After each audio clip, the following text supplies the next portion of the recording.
Hello and welcome to everyone in the audience. It's great to have you with us today for the panel on the optimal design of a central bank digital currency. And also a warm welcome to all of our panelists for today, which are Anthony Welfare, Philip Sandner, Peter Dittus, and Stephen Hildebrand. Great to have you with us. Before we get started with the individual introductions, we will, of course, take a second to thank our sponsors without whom this would not be possible. And events such as this one are crucial to the debate out there, not just in academic circles, but also in the general public, as we find at the Digital Euro Association. Just for all of you in the audience, please make sure to submit your questions to the panelists. You can also include the name of the panelists either by scanning this QR code or typing in the code 4242 for today's panel. Also make sure to follow us on all of our social media channels such as LinkedIn and Twitter, and also subscribe to our newsletter, which we will link in the chat on YouTube. Now, briefly, before we start with the presentation on the CBDC manifesto, I would like to introduce all of our panelists, basically handing it over to themselves at this point. And Anthony, why don't you start with introducing yourself and we'll take it from there. Thanks, Sarah, and hi everyone, and thank you for joining the panel today. So I'm Anthony Welfare. I'm Senior Advisor for CBDCs and Global Partnerships here at Ripple.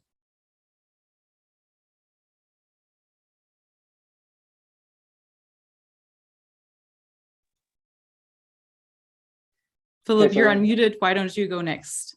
Okay, perfect. Yeah, Philip Sandner is my name. I'm a professor at the Frankfurt School of Finance and Management. It's a private business school in Germany.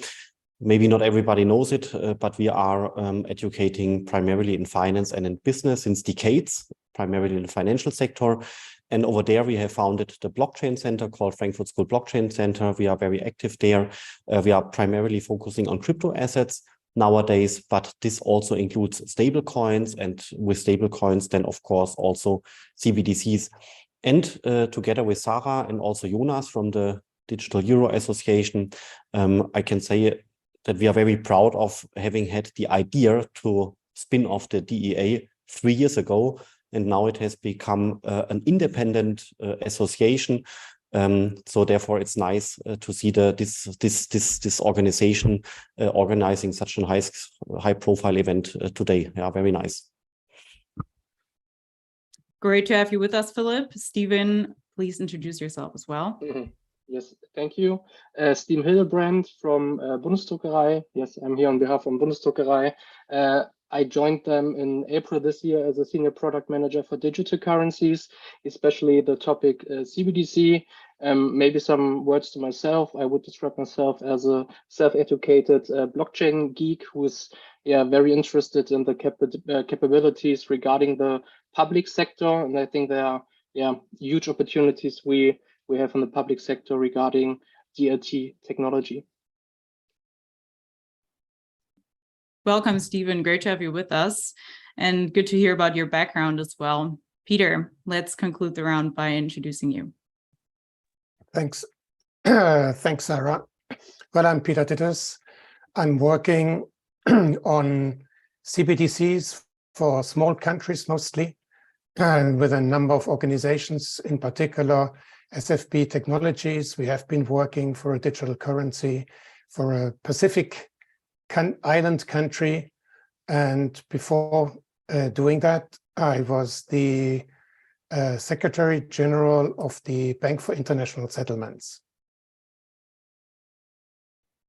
All right, so as we can see, very diverse backgrounds from industry of various sorts, academia, and practical experience, not just with the launch and design of CBDCs, but also beyond. So I'm excited personally to be welcoming all of you today and to discuss design dimensions, financial stability, aspects of retail CBDCs, And before we get started with this discussion, I would like to give you an overview of the so-called CBDC manifesto, which was released in Washington, DC at the CBDC summit this year, which was held in collaboration with the CBDC think tank, which might be a well-known name by now, actually, in the world of CBDCs.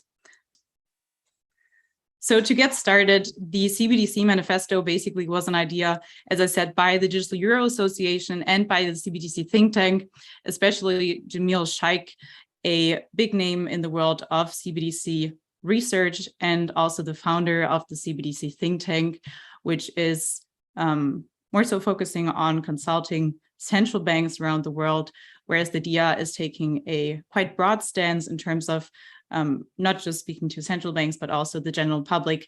So we do similar things. And this is basically where our objectives aligned. And we basically said we would like to create a manifesto that manifests the design dimensions of a retail CBDC that from our perspective are non-negotiable and that we would like to get people's names under. This isn't just basically a written up text. This is something that 50 experts and even more actually contributed to with their expertise in terms of putting together the CBDC manifesto.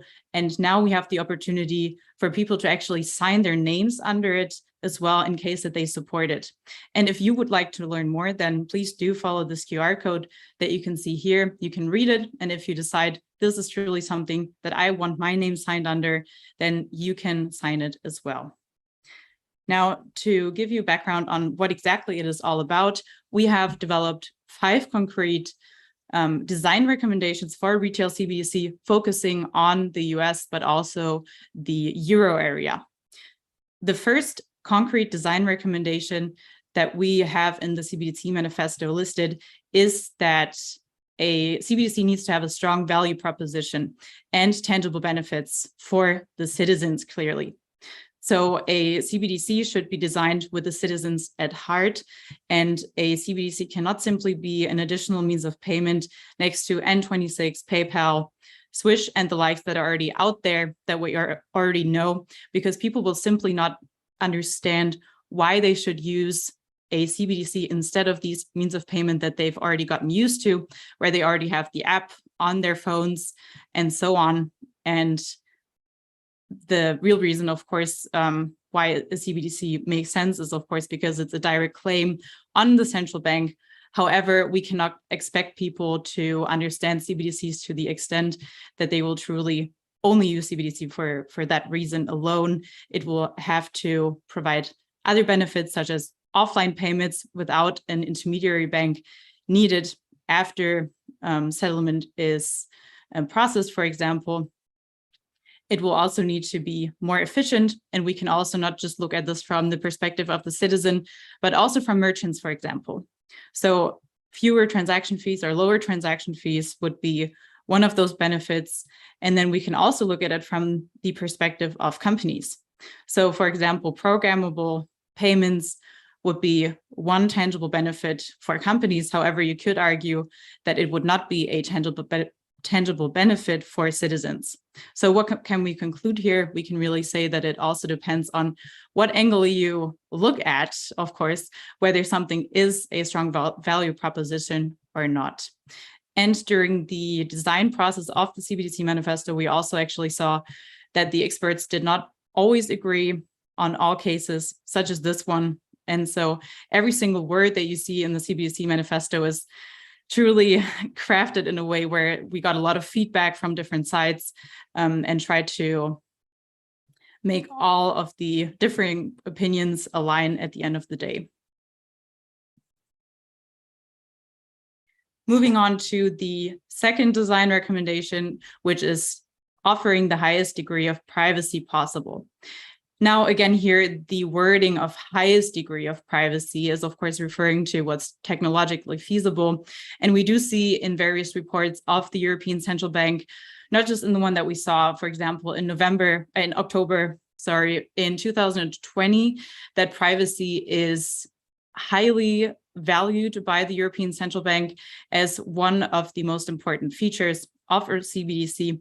We also see it in other reports coming after that. They actually specifically examined how citizens saw this aspect, also in terms of basically what they said was important to them. So a lot of citizens actually said or indicated that a high degree of privacy was important to them. But then again, in action, so basically the amount of data that citizens were willing to hand over to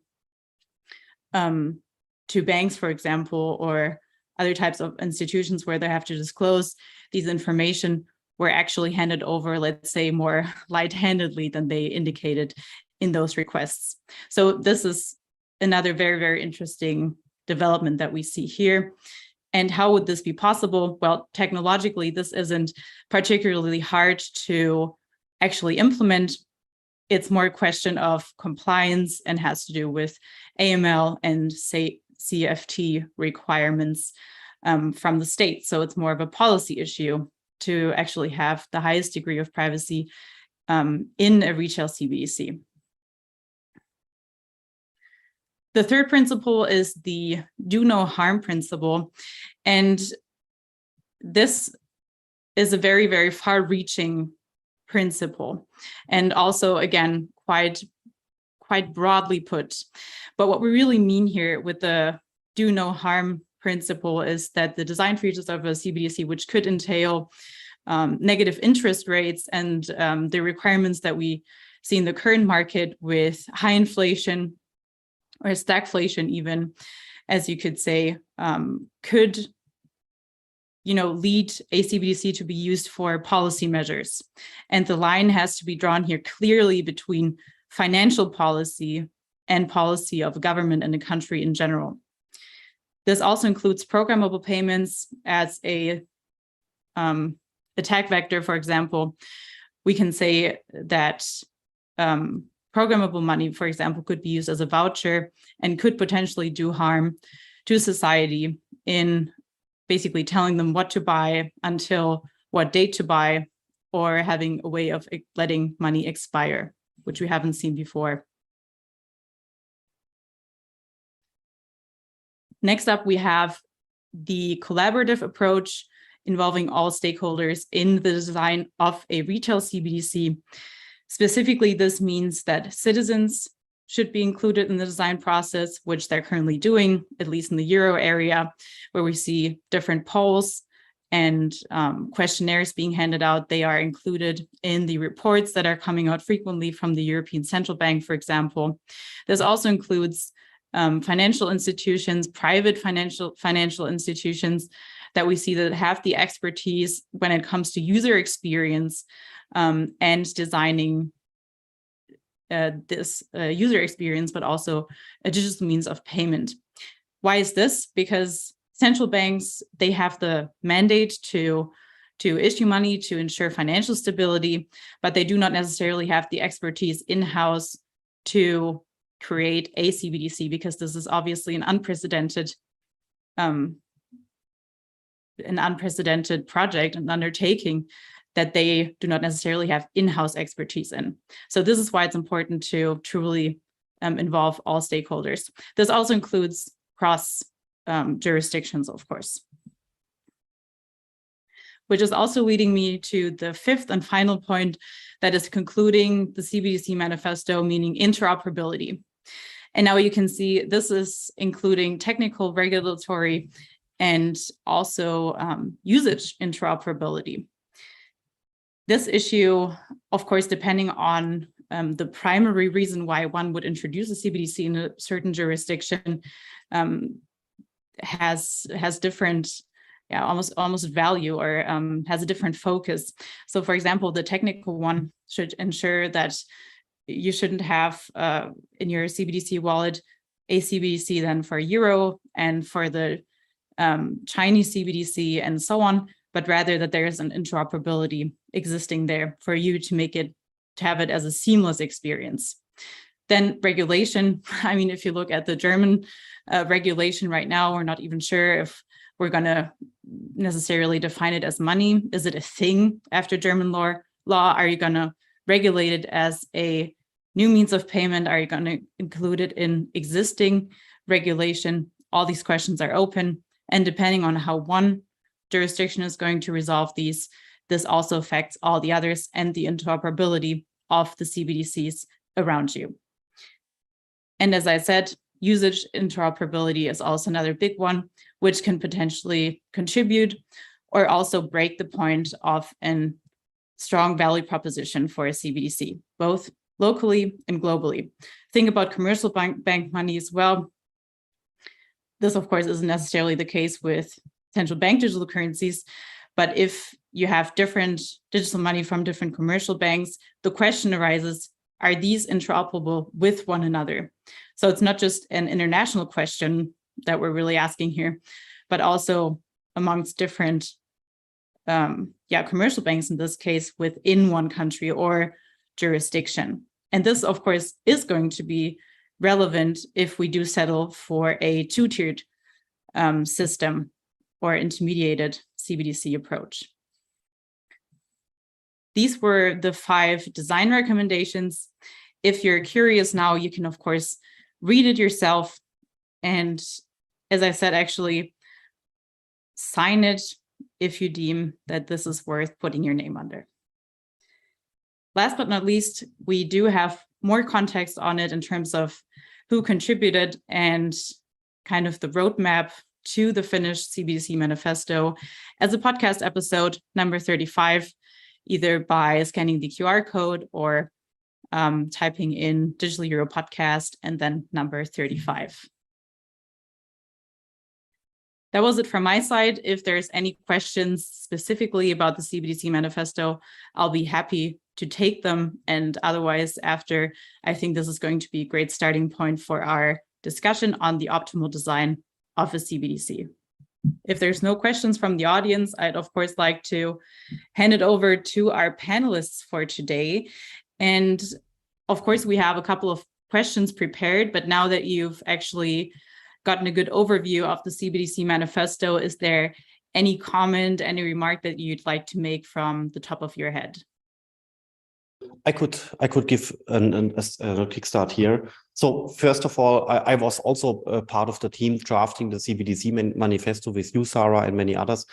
We know that all these demands will and cannot all be followed by governments around the world. You know, I think this will not be possible, but at least we wanted to highlight the values which we would love to see, at least to be considered, right? Even though it might not be possible, because as Digital Euro Association, I'm also a member there, by the way, as we as DEA are seeing it, it's not our task to implement it. You know, the task is with the ECB, speaking for Europe, but it's our task as DEA to demand what we find should be reflected in terms of values important for the society. So therefore, that's what we wanted to do, set out proposals, set out demands, set out points where we found that they are important to be discussed, but it's not our task to then implement it. That's basically the ECB with its budget and its consultants and its market advisory groups and and so on and so forth. But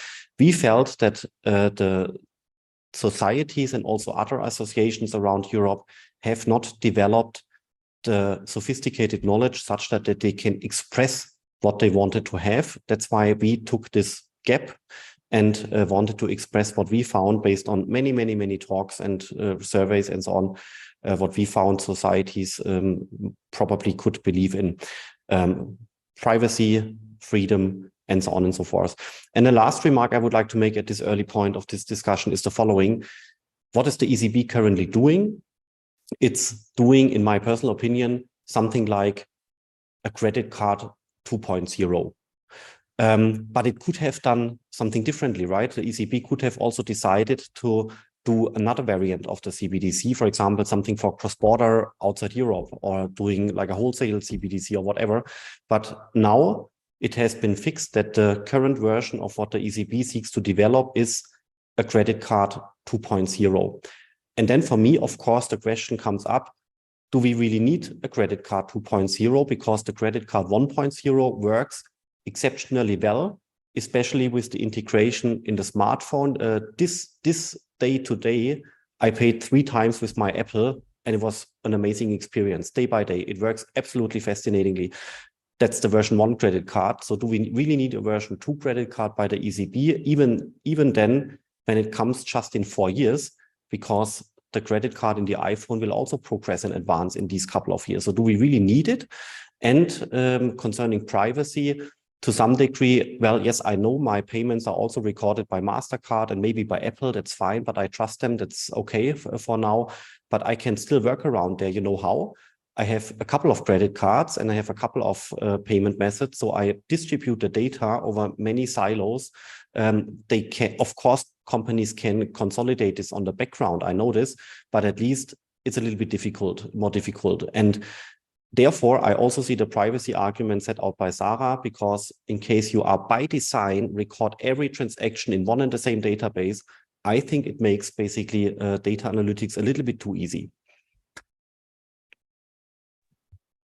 I think it's just taking on from that point is the most important part is why is the ECB bringing in a digital euro? Why is the Fed doing digital dollar, et cetera, et cetera? So whichever country. And, you know, there's some very obvious reasons why a CBDC is useful for developing countries and island nations and, you know, some of the rest of the world.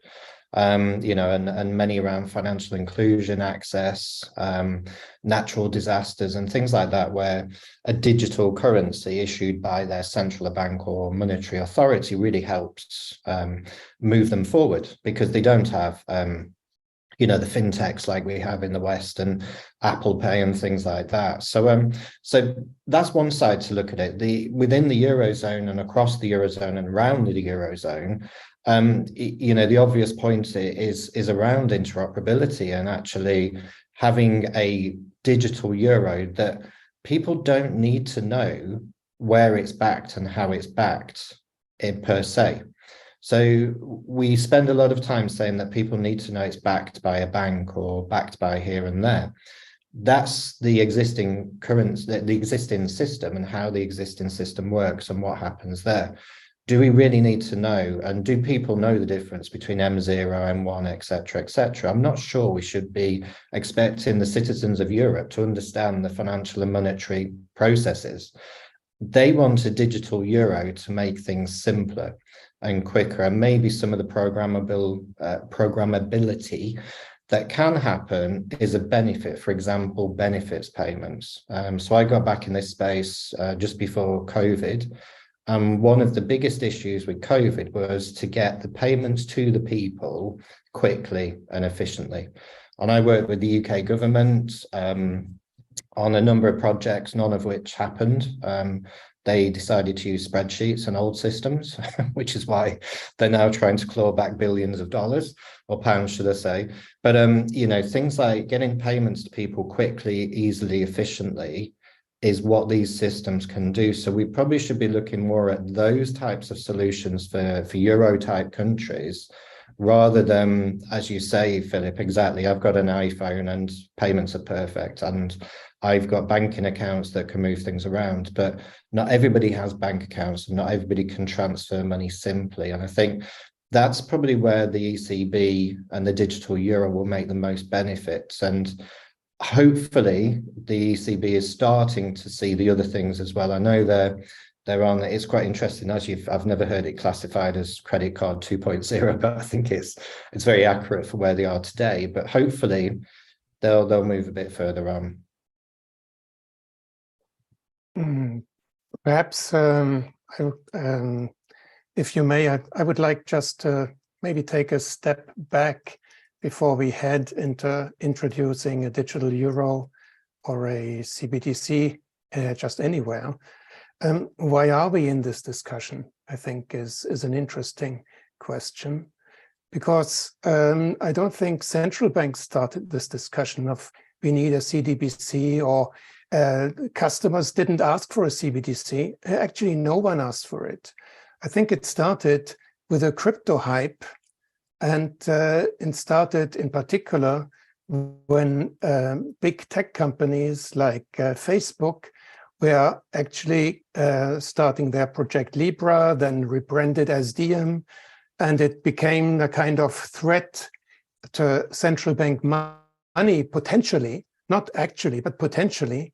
And then suddenly everyone said, hey, this could be a big thing. So let's wake up. We need to do something.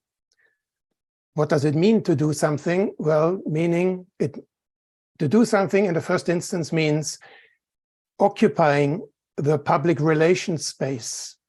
And that you do by doing research projects. Also, you need to build up internal expertise to be able to talk to the people like you, Anthony, or in Ripple and these people. You need to have enough background, intellectual background to talk to these people. So this is, I think, what we are seeing.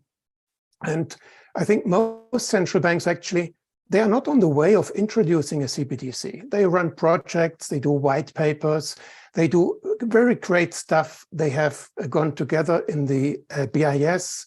They have created a special unit to actually do that. They run very interesting stuff, I must say. But I think the only exception of a central bank who is maybe really thinking about a CBDC potentially in the Western world, I think is Sweden, because there the cash circulation has gone down sort of almost, not like in China, but it has gone down so significantly that they have to ask themselves these questions.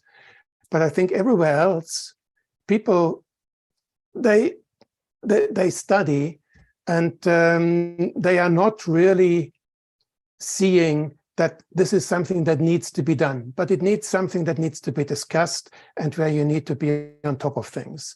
So I think it's important when we discuss about this. I think the manifesto is a great stuff because it shows the desirability. And if you go to the criteria number 1, there must be a strong value proposition. And as Philip said, in Europe, what's the really, can we name easily what's the strong value proposition? Because the stuff works. I mean, for most people, even cross-border via SEPA works pretty well within Europe. So in Europe, it's pretty hard to say, this is the number 1 reason why we need a digital euro as fast as possible. And I think that is why you see that there's not a lot of drive behind these CBDC efforts, except for some countries which we can discuss later. Peter, can I just jump in there quickly before I let Stephen talk, of course, as well? Just because, I mean, your statement was kind of provocative if you think about it, right? And I want to extend this question to you. Is a CBDC in the euro area, according to you, a solution in search of a problem, which is a headline that CBDCs oftentimes make? You know, if you also look at the Bahamas right now, and we see the adoption rate of just between 1% to 3% of the population actually using the CBDC of the sand dollar, does this even make sense in other jurisdictions that have already launched their CBDC? Well, I think it's putting it pretty strongly, but for many countries at the current discussion and at the current designs that we are looking at, let's say call it credit card 2.1 if you, or 2.0 if you want, I think much of the discussion is actually solutions looking for problems, and I think at least that's how it's seen by many central banks.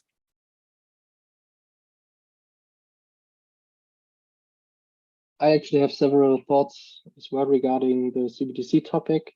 When it comes to the design principles from the CBDC manifesto, I think the first strong value proposition goes hand in hand with the second one, with privacy in Europe. But when we look at CBDCs globally, we really have this remittance fees issue. And I think that's something you wanted to achieve with the interoperability, that when people are sending money globally, they really have to pay high fees. And I think there's a quarterly report from the World Bank saying it's 6% average, and banks have 10% on average. And I think that's something when you look closely to a CBDC solution globally as public money, that's something that has to be solved, because right now there's only private money, and private companies have to earn money. And if there is no business model behind being a bank in emerging market economies, then it's very costly to reach people. And I actually have some African and Lebanese friends, and they are sending money to the Lebanon or to Africa, and it's really costly. And if you think about 10 or 12% in fees for sending money, then it comes to the stablecoin thing, and now we have inflation, and so everything is more or less like being on the being discussed right now. Just on cross-border there, because obviously you know, Ripple, our entire business has been founded on cross-border payments, so 10 years of cross-border, and we're processing around about 15 billion a year in cross-border on our, you know, one side of our business, so for enterprise. So we see this massively. We've been working in the space, you know, 10 years, and I think really interesting discussions internally of how CBDCs stroke regulated stablecoins. So we sort of see regulated stablecoins and CBDCs fairly similar from a tech perspective, especially, more or less, you know, if it's issued by a commercial bank, it's fairly safe. Obviously, if it's at the other end of the cryptocurrency scale, it's not as safe, as we've seen issues in the last few weeks and months. But in terms of the interoperability, it was quite interesting, a discussion that I had previously with one of our founders and the CTO, David Schwartz, who actually wrote the XRP ledger, one of the guys that invented it. And the way he looked at this, he wrote the XRP ledger to make payments simply and easily for everyone. That's the XRP ledger. That's what that's built for. So it's not built like Bitcoin and Ethereum for other things. It is built for very fast, cheap payments. And you can do tokenization and assets. What he said during my conversation with him was CBDCs are actually looking, in his view, and stablecoins is looking to be this cross-border solution that people are looking for.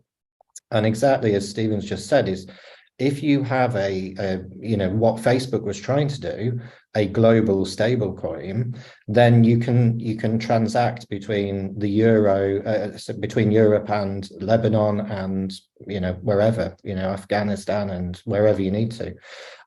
So you can do that sort of quite simply. The more I've got into discussions with central banks globally, the more they want to do their own things. So CBDCs are looking internal, and they're sort of missing the point. And you know, I did an interview with an American banker this week around this to say it's great to have a CBDC based on, you know, different technologies because it's faster and more efficient and those things, especially in developing world. But as we just talked about in developed world, it's not going to make that much difference. It's not going to shift the agenda. But actually the cross-border and the interoperable will be. And I think that's only just starting. And obviously, you know, the American banker conversation was about the New York Fed and Maz and a couple of others doing a cross-border trial.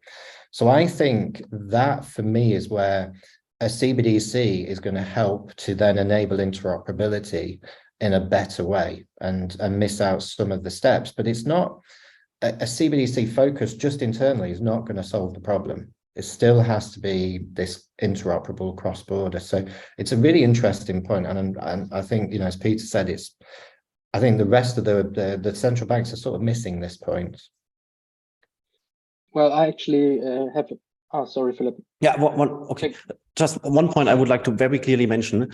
This interoperability stuff and this bandwidth between stablecoin and CBDC also comes down to the question of how to KYC people, because in case you are urgently requiring KYC for any small cent amount you are transferring, then you create a huge burden for adoption, and you might even render it impossible to have people outside Europe owning this fraction of a euro. You know, so, you know, like in an extreme case, a person in Lebanon could not even own 10 cents in digital euro because he might have missed some kind of KYC rules.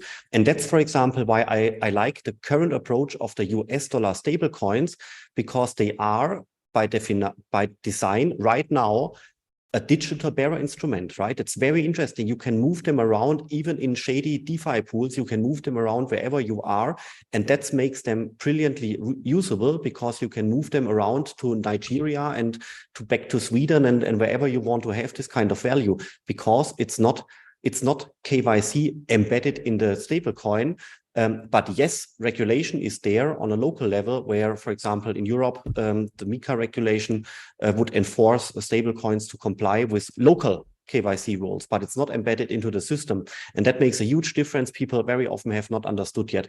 And therefore, it comes down to the design parameters.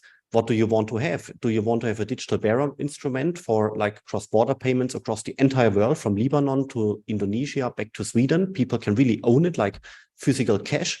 Or would you like to have a surveillance mode type of thing where you can track down 0.1 cent wherever they are, but then you will rule out 80% of the population because they simply cannot or will not onboard?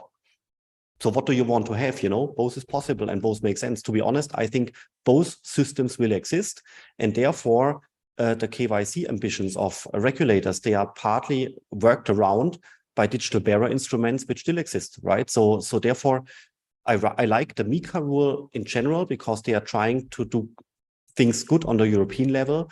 But how to do all this in other countries, right? You can't enforce KYC rules in remote countries where there is another government which is empowered by their population. I actually wanted to come to the same topic, USD stablecoins, because Anthony mentioned that there isn't a global CBDC, but right now, since the US dollar is outperforming nearly every currency, and it's not that you have to look into African countries, into Indonesia or into Lebanon. So basically, even the euro lost about 20% in the last year. So when you had a USD stablecoin in May 2021, your buying power would be increased by 20% right now. So we don't have to more or less like look very far away. We can see these things inside Europe. Maybe if I can just come back to this question of the desirability of a CBDC. I think, Anthony, you made a very good point. That is the real benefit that you can really grasp is that if it was done the right way, internationally, it could bring significant benefits, not in the eurozone, but beyond. Now, are we like, how likely, I mean, you have been working in this space at Ripple, and you know how hard it is in reality to actually implement something like this. People now think, well, let's just whip up a CBDC, let's make it interoperable. It's nice words, but whoever has worked in payments know that to make even something pretty simple working, not just in one country, but in several countries, but even in one country, it's pretty hard, knows that this is very hard work. I mean, this is not just some fancy words that you put on a white paper. This is really, the rubber hits the road in payment systems. So lots of finance is airy-fairy and easy, but not in payments. And I think the benefit comes really potentially in the international dimension, but there's a kind of discrepancy between what's driving the process, because what's driving the process is national central banks. Now, if you look at the US, I mean, can you imagine, just look at the law, at the mandates, can you imagine that the Fed says, well, what is really important to make this digital dollar internationally consistent so that it works in China and in Russia and in the European Union and in Africa? They were going to say, what's the key US interest, and how can we drive this interest on the financial side? We do it in controlling payments via SWIFT, and in the digital dollar, we are designing it in such a way that we are controlling it and it serves our objectives. And I think other countries are going to do it maybe in a less sort of outspoken way, but they are going to do it in the same way. And therefore, while we see that the desirability or the benefits really come potentially from the international dimension, the driving forces, they are all national. And it's very hard to bring these two things together, the driving forces and the benefit side. And this is why I'm not very optimistic. I think it's a really interesting point. When you look at the power of the dollar at the moment, Stephen's just said, it's off the scale, and it's financial crisis or whatever's happening in the world is driving that.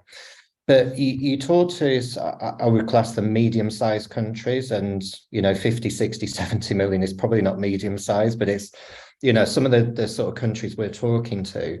And a lot of their discussions are around remittances and sort of payments into the country and payments out. And actually, the central bank's part of that is understanding the full amount of monies in and out of a country, which could be into billions. And, for some of these countries, they're quite small GDP numbers, let's say, and their cross-border is massive due to a number of different reasons. And you could extrapolate that and say, if you did a CBDC within your country, you can then use the payments to be using that. So the digital X, whatever country it is.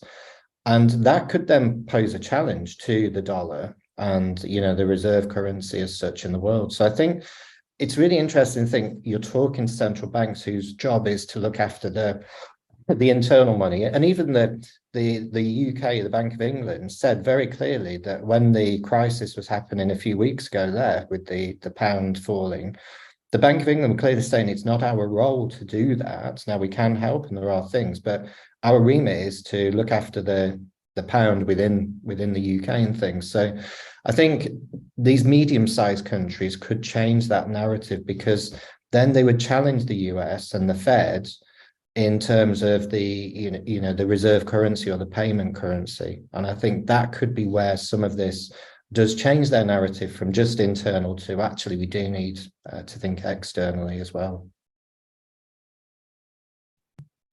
Just to add another perspective on everything that you just brought to the table.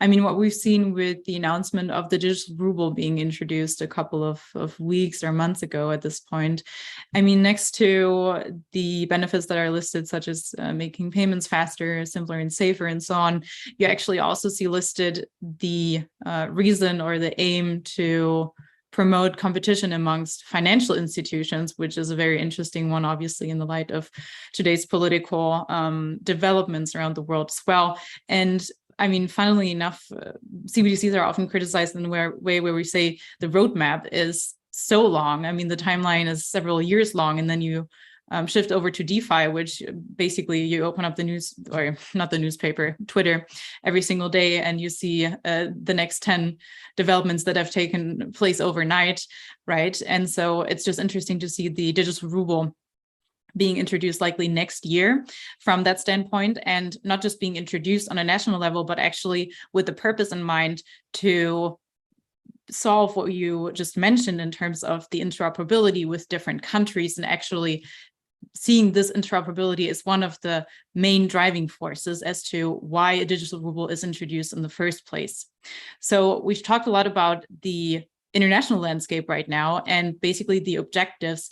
Is there any comments that you have on different goals and aims of governments and our currency unions as to why a CBDC should be introduced or maybe shouldn't be introduced? Looking at you, Peter, specifically. Well, that's a pretty big question, and I'm not sure I'm actually able to answer it satisfactorily. I would say that lots of countries, let's say, outside the small West, they have looked at these projects sort of from different perspectives. And if you take make a little detour, if you look at China, I mean, it's very clear basically there were two private companies, Alipay and WePay, who were taking over the entire retail payments in the country, and the central bank decided and the government decided that goes too far. That is basically what Libra was trying to do in the West, and they said no. So we are going to introduce a digital yuan, and no, that was basically the story. But the digital ruble and similar efforts, I think, in other countries in the area, they have been given some support in terms of motivation by the fact that we in the West, we have actually weaponized the financial system. So by actually using SWIFT to really, which was unifying the world, which gave also, if you sort of look at it in negative terms, or it gave the NSA a complete overview of what was going on. By weaponizing it, we have basically told everyone that don't trust the system. You need to have alternatives. Maybe you use it, but you need fallbacks. And now people are working on fallbacks. Now the Chinese in the Belt and Roads Initiative, they have SIPs already. It's not widely used yet, but now suddenly it becomes very interesting. In Russia, together with Iran and some other countries in the area, they have the SFPF, and now they are also developing the digital ruble. And the idea is to have fallbacks, to have alternatives. You don't want to be reliant on one system that is controlled, sort of to say it in a catch-all, is controlled by the US.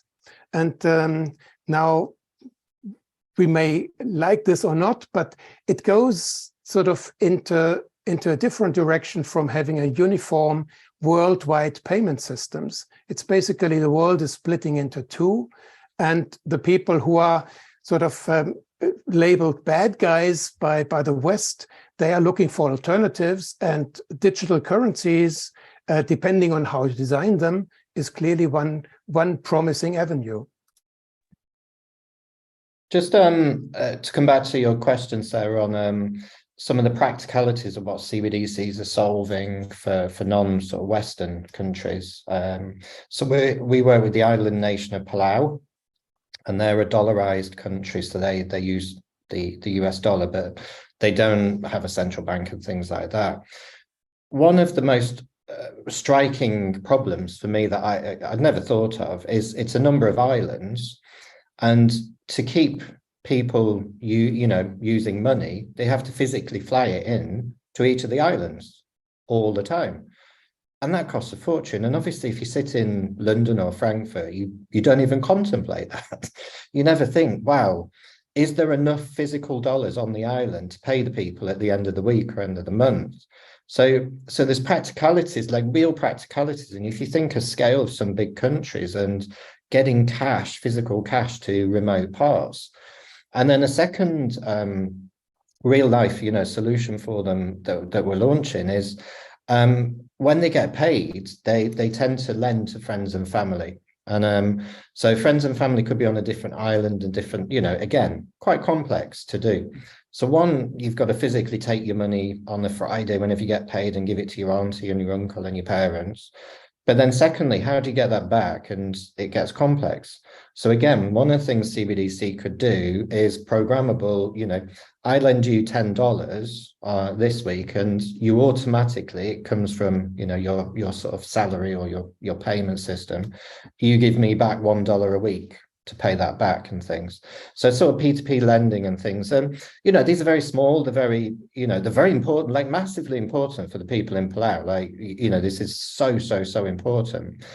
But it's thinking about these sort of areas, these use cases in each of the countries. And I think that's the detail that we spend our time with. So we very much spend our time discussing with the central banks and the governments and whoever else is in the network of, what are you trying to fix in this country? What really is the issue? Because like in Germany and the UK, actually paying for your coffee at Starbucks is not an issue, because we have cards and we've probably got 10 euros in our pocket. It really isn't an issue. And no matter how much I try and say it isn't. But there are some other things that maybe, and I gave the example of COVID and benefits and things like that. So I think the more the country can get into the details of why they're doing it and forget about the bigger, we're doing it because we should do, you know, the more of these real solutions. And the final point I'd make is if you implement a CBDC on a distributed ledger network where you can make micropayments and things like that, you actually change the dynamics of the whole economy. And we call it CBDC Platform for Innovation. And basically, we don't know what people are going to use it for, but you just gave an example of DeFi. DeFi happens on crypto networks. Well, if you have crypto technology for your CBDC, DeFi can happen there as well, in probably, well, likely a more controlled way. And, you know, we are back into privacy and the issues there, but you could do micropayments for energy and, you know, people could understand how much energy they're using all the time. Or my best example is TikTok. You know, nobody, you know, I don't know whether some people get paid for TikTok, but if you're trying to watch a TikTok or, you know, do content, you can't make a 1 cent payment. But that creator might live in Ecuador and $10 could feed the family for a year. Why can't we enable so that 1 million of us watch that video and that person then gets $10 or whatever it be? And again, so CBDCs technology would allow their economies to use micropayments and the benefits like that. So it's many different use cases, but that's what we try and focus on, of how this will and should be adopted. Well, thanks for mentioning the islands, Anthony. I have been working for a while, actually for a couple of years with the Marshall Islands, trying to bring them a digital currency, which was actually pretty much advanced. But then sort of the practical questions that I mean, in the Marshall Islands, it's cash on the boat. It's not normally on the plane, it's cash on the boat. And if, for example, in the pandemic, they were short of cash, and the cash came normally, from Hawaii, and without any planes, there was no cash coming, so they had a liquidity squeeze. So they have very practical, I mean, this is small countries, and there are real problems. And with this modern technology, you can leapfrog some stuff and can actually solve real problems. The issue is this is not sort of creating huge benefits or huge payoffs for private companies. So, but it's this is the area where you can see, rather than in Europe, paying for a coffee is not an issue. Paying in these island economies in the Pacific, getting some transfers done, it's a big issue, and there actually CBDCs could help a lot.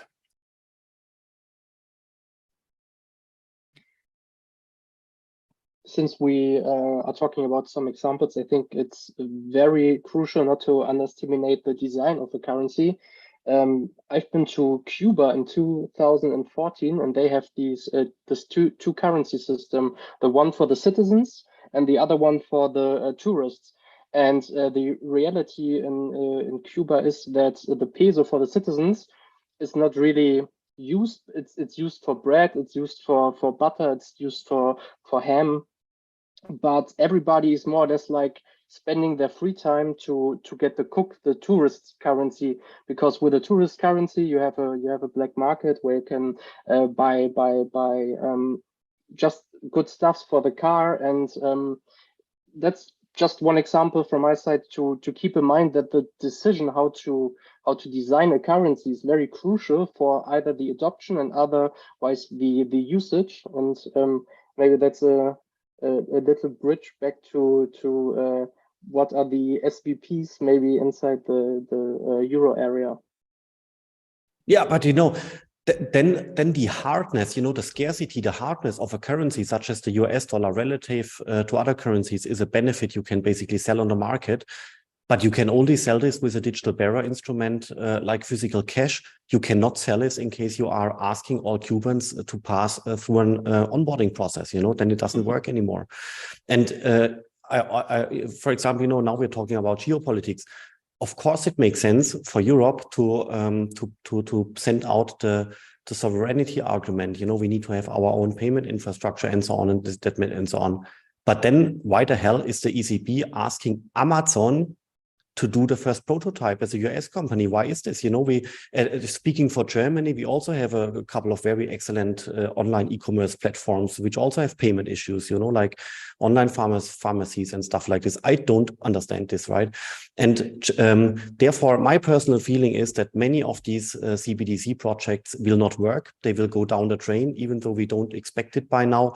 But what will do work will be the stable coins. Right? Primarily the US dollar stable coins. Why? Because they already have 95% of the market share. You can use them. Yes, they need to be regulated more properly, but you can do actually things with them. So I think the digital dollar at some point of time will at least be to 50% be made of the stable coins running on crypto assets. Believe it or not. That's my opinion. Yeah, I think you're spot on. We normally talk about three classifications of digital currency: cryptocurrency, stablecoin, CBDC, and the variances around those. So I think it's the same thing in our world. It's underpinned by crypto technologies, whether it's the CBDC, the stablecoin, the regulated stablecoin, or whatever. I think because that's where the world is going. That's what people are asking for. So I think Europe needs to, along with all the other nations, come up with the regulations sooner rather than later of what a stablecoin looks like. And then we expect a massive amount of commercial banks to then issue stablecoins, and maybe some of that is more anonymous than others and things. So I think there's a whole scale that's going to happen from pure crypto and those through to the CBDC, and I think it'll be interesting where it ends. And with each country, I think it's going to be very different mixes based on regulation, controls, and people's freedom and privacy. So Philip just brought up the KYC thing, and I think that's something pretty important for the digital euro as well, because right now, what the ECB more or less published is that you only can use the digital euro when you are KYC'd. So in a two-tiered model where banks KYC you, and then you have maybe another IBAN next to your current commercial bank account with a digital euro. And I think this should be done the other way around. You can have unconditional access with a hardware bearer instrument, cash-like access. And whenever you have AML things like transaction, you maybe spend too much with your hardware bearer instruments, then you are KYC'd on demand, maybe with a self-sovereign identity logic behind it, that you know, okay, now my data is tracked. And that's actually something that should or could be a quite nice design option inside Europe. But the unconditional access right now is for me, I think, off the table, because we have the two-tiered system, we have the KYC first principle, and I think we have this third party validation of transactions, and so the unconditional access seems to be off the table. So what are your thoughts about the KYC or the unconditional access regarding the digital euro? Well, fair enough. Everybody can decide this as he or she wishes, but there is unconditional access to Bitcoin, and to the stable coins on Ethereum, right? So in competition, for example, from third-party countries, let's make an example, Indonesia or South Africa, then what would you transact there? The unconditional ones.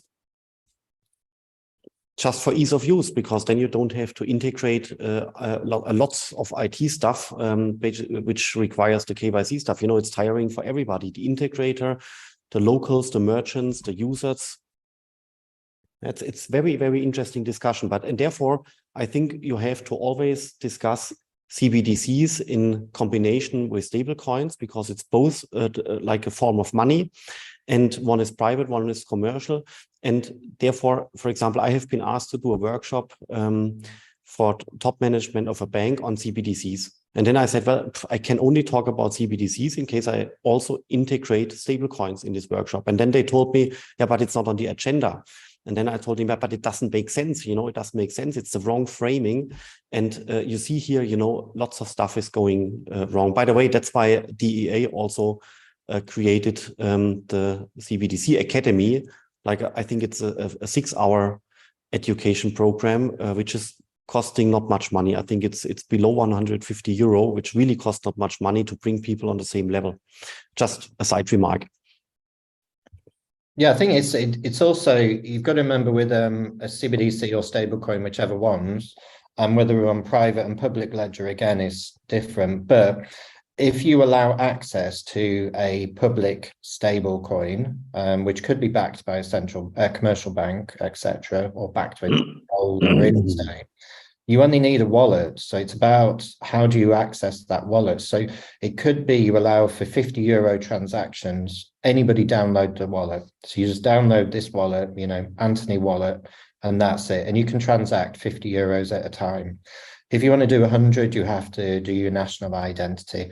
And if you want to do 1,000, so I think there's ways to bring the two together, but I do agree it's probably a stable rather than a CBDC in that case, because every single central bank we've spoken to wants the private ledger version, not the public ledger version. Will that change? Don't know. It depends how much stablecoins take off versus CBDCs, but there's a role around that for both. But I think that the fact that it's a wallet, it doesn't need to be an IBAN, it doesn't need to be an existing account and all that. And it could be your mobile phone wallet, for example. So, I use Vodafone when I'm in the UK. That could be the wallet, and it just has, the payment system as such in it.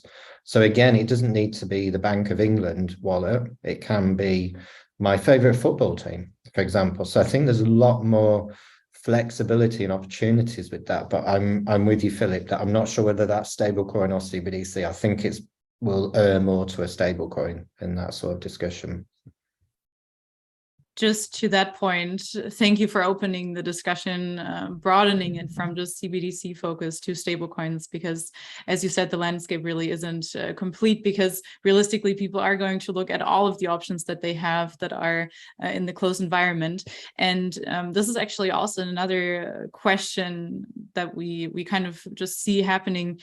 Why are some countries inclined to actually have a blockchain-based CBDC versus others that are quite reluctant? For example, Ukraine, we've seen they are talking about bridging to DeFi, so much more inclined than other countries that we've seen. From your experience, what would some reasons be for this?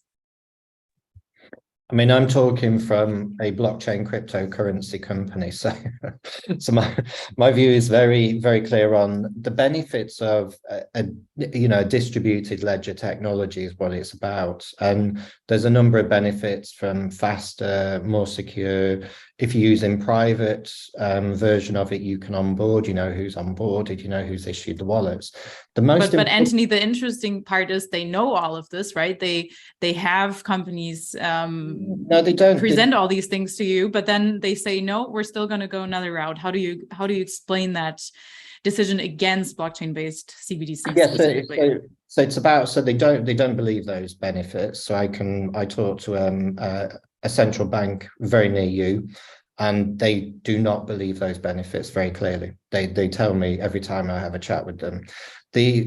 The point is, we need to prove it out to them. Now, the funniest thing is, I don't know why we need to prove it out, because if you take XRP Ledger as a public ledger, and at the moment its value that it's processing is like $20 billion or whatever. It peaked at whatever, a few years ago.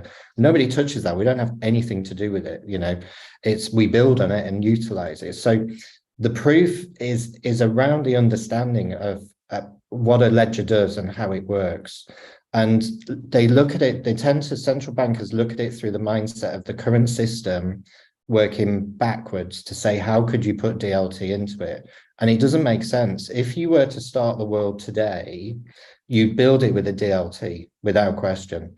But if you take what we've got today and try and change it, bearing in mind billions are invested in the systems today, it's a different way of looking at it. So most of the time I find it's people that don't understand DLT, and no matter how many times I explain it, it still comes back, no, but we want to build it with the existing system and a database and the rest of it. You go, okay, you're missing the total point of a DLT, you know, around traceability, trust, speed, etc. So it's the education thing, and you know, Philip's just mentioned, you know, courses and things.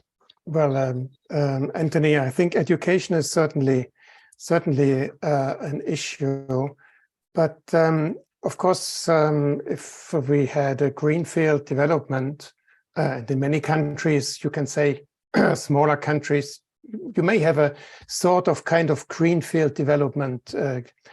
So you can leapfrog stages because a financial system doesn't exist. But then in countries where you have a functioning system, you ask yourself, what do you add by now moving from a working system, actually very well working system, as we discussed previously, to a DLT? What's the value added? Not sure. I mean, if I'm sitting in Frankfurt or sitting in the Bank of England and say, should we move over RTGS to DLT now? Say, why? What's in it? And it's basically. Then you say, we know this car, this drives very well and it's very comfortable, it's very safe, and we have driven with it now 200K. And my dad had the same car and it also worked very well. And you tell me, get a Tesla and watch a film while the car is actually running itself. It's pretty safe. I mean, this DLT technology has existed now for almost 10 years or even more, 15 years. And the only thing that really sort of seems to be working without having issues so far has been Bitcoin. Everything else, you have governance issues, you have cyber security issues, you have traceability issues. It's not fully understood. I mean, obviously the level of education, as you say, is very important, but even the people who are fully into it, there are lots of people who say, whether this is going to be sort of bulletproof for 100 years, I'm not so sure. And then if you are a decision maker, anyway, sort of risk averse, you are actually putting a country into the equation. It's not a small company where you try something out. If it doesn't work, oh hell, doesn't really matter. You go with something sort of that looks safe. I mean, like people sort of, they don't fully understand it. They see what has worked in the past. They don't really see what's really the killer advantage of moving to the other system. They say, let's use something that we know. And in a more fundamental level, I think if a key advantage of a DLT system is really that if it's well done and you can trust it, the algorithm and the technological setup, that you don't need a central agent. You need the system set up in a way like Bitcoin, which doesn't obviously work for payments so well, but like Bitcoin, where basically the algorithm is pretty simple, you understand it, and you don't need to trust anyone.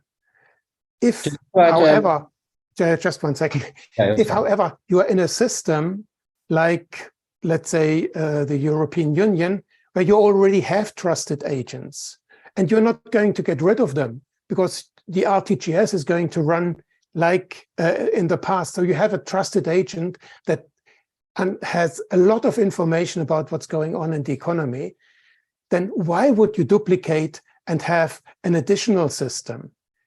If you have a trusted agent, a permissionless system sort of is is not really intuitive. Just Actually, wanted to add that so XRP Ledger is a public ledger which has been around for over 10 years and had no hacks, no downtime or anything. So just there's not just Bitcoin, and Bitcoin isn't a payment network. So I just wanted to clear that one. The other thing to say just about DLTs though, they are built, and it's my phrasing, for an imperfect world. They're built for when things go wrong.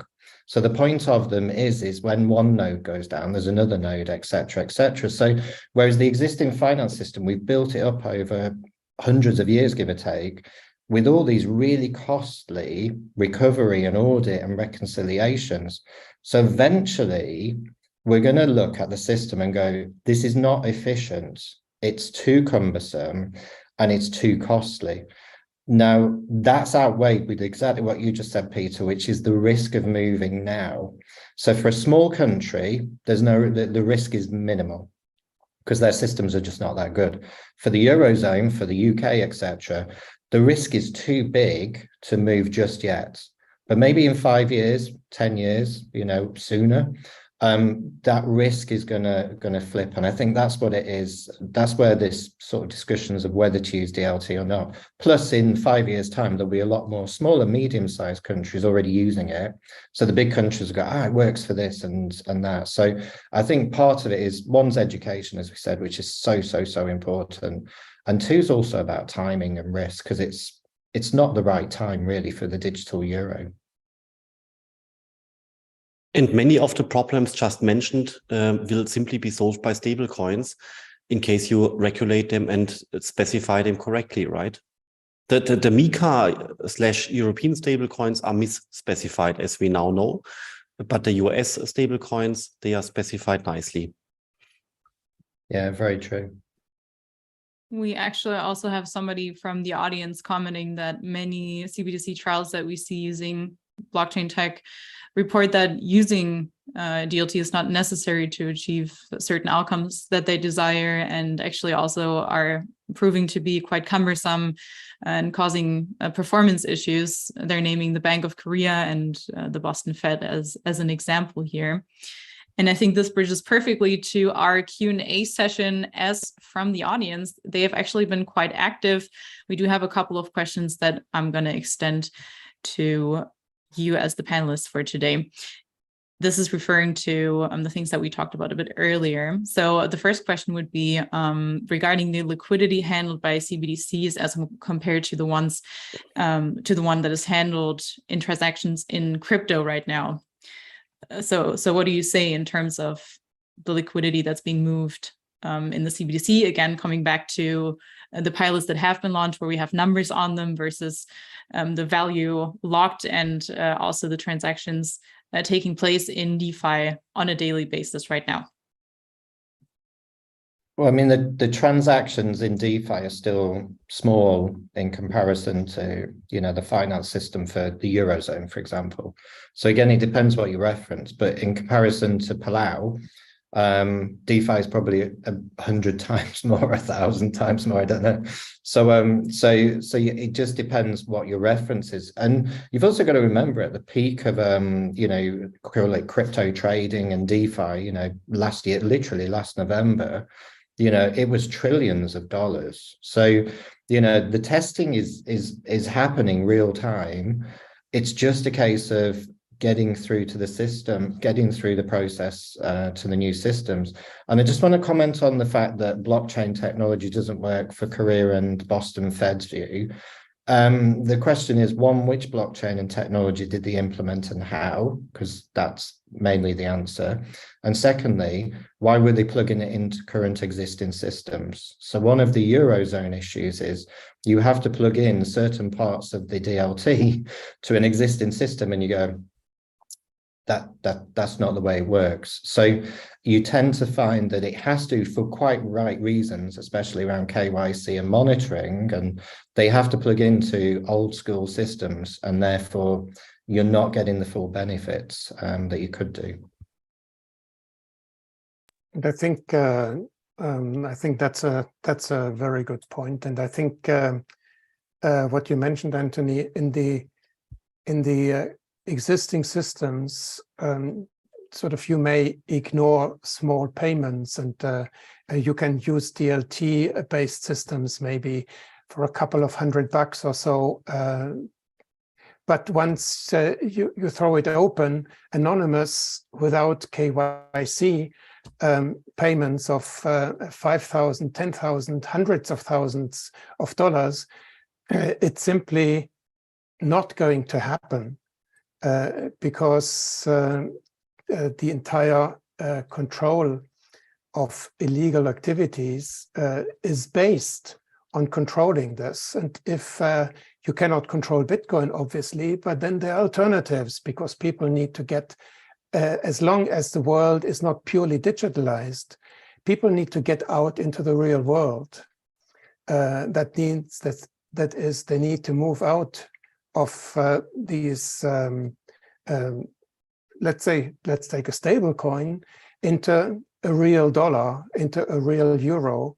And I think it's these points where you move in and out of the system that will be subjected to draconic controls if it's very easy to get in.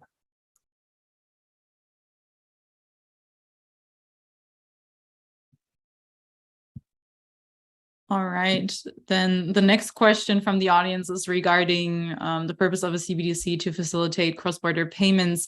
How come so many different wholesale projects are, reported basically from different banks around the world, if the purpose of a retail CBDC is to channel cross-border payments?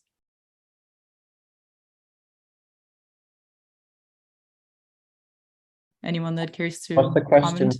What was the question? I didn't understand.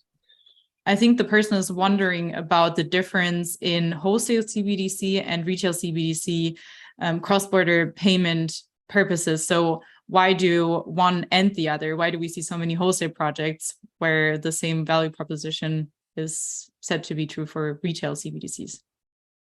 I think we just have to clarify for the audience that wholesale CBDC are actually for banks or for interbank business, and retail CBDC is for the domestic payments actually. And when it comes to cross-border payments, you have to keep in mind that when transferring a euro into another currency, this is very costly. But also for the business use cases where you have correspondence banking system, there are also high fees. And you have to separate these two activities. On the one hand, citizens trying to send money globally, and on the other hand, banks try to lower their forex exchange rates when it comes to high amounts of money being moved globally. So yeah, that's actually, I think, the answer. So there are two activities actually. Yeah.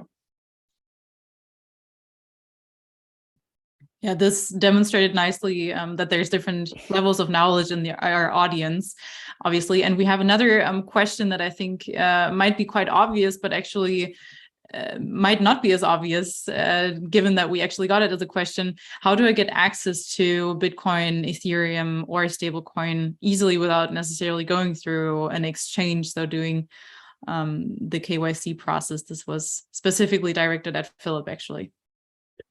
Yeah, that's I didn't investigate this, but I have heard that basically you can, when you travel to El Salvador and to be tourist there, then you simply create expenditures there and come back with a bag of Bitcoin.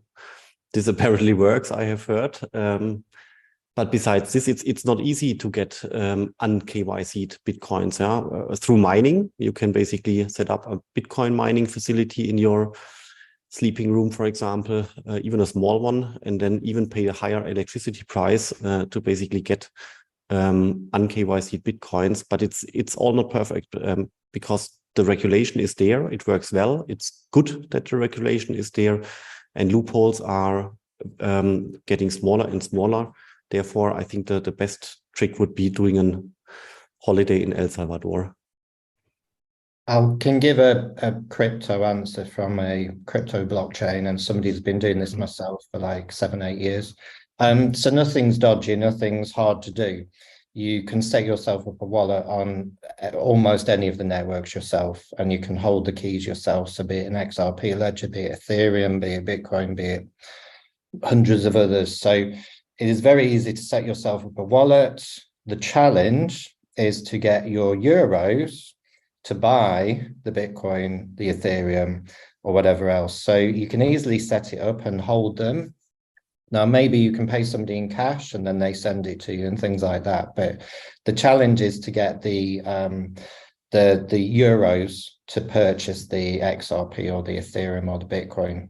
So that's where there are some exchanges that do that. But I'm not going to talk about exchanges now because we have, a few issues around exchanges at the moment. But there's definitely some exchanges that do allow non-KYC at the moment. I am not suggesting that people should use exchanges and these exchanges specifically, but if you want to, they do that.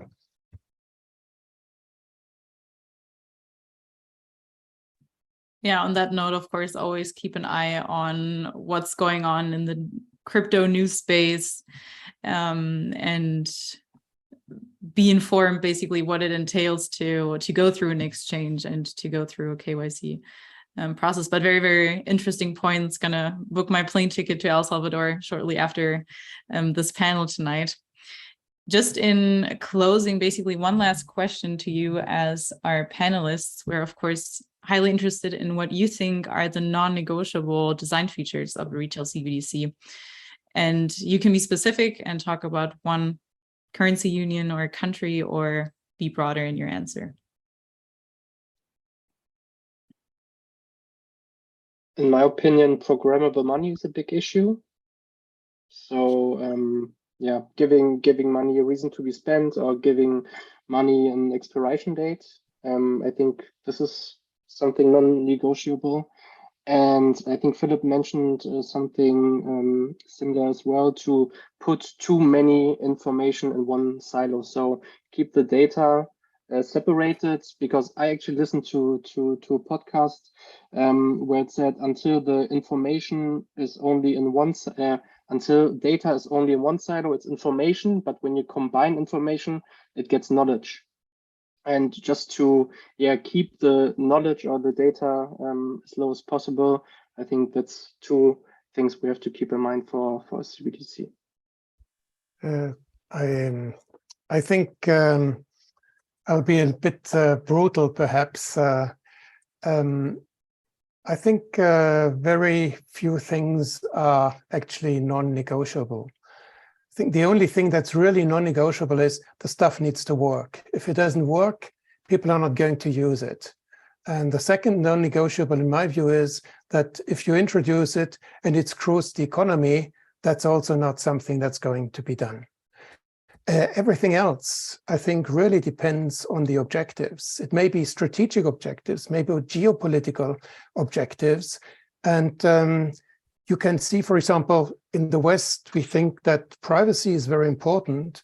But in many countries, actually, people say, we don't care really very much. And they use it easily, and they understand that there's very little privacy, because maybe in their where they're living, there's very little privacy anyway.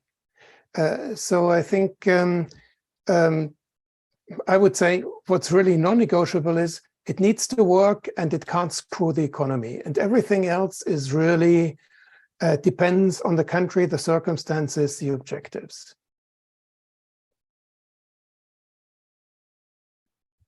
I think, I would totally agree with Peter. I think programmable money is being the only examples that keep getting used all the time are negative examples, which actually could be positive. I think there's way payments can be programmed to make things better for people. I'm not suggesting I agree with it or not, but I'm saying there are ways that it can work in a positive way for certain countries and certain people.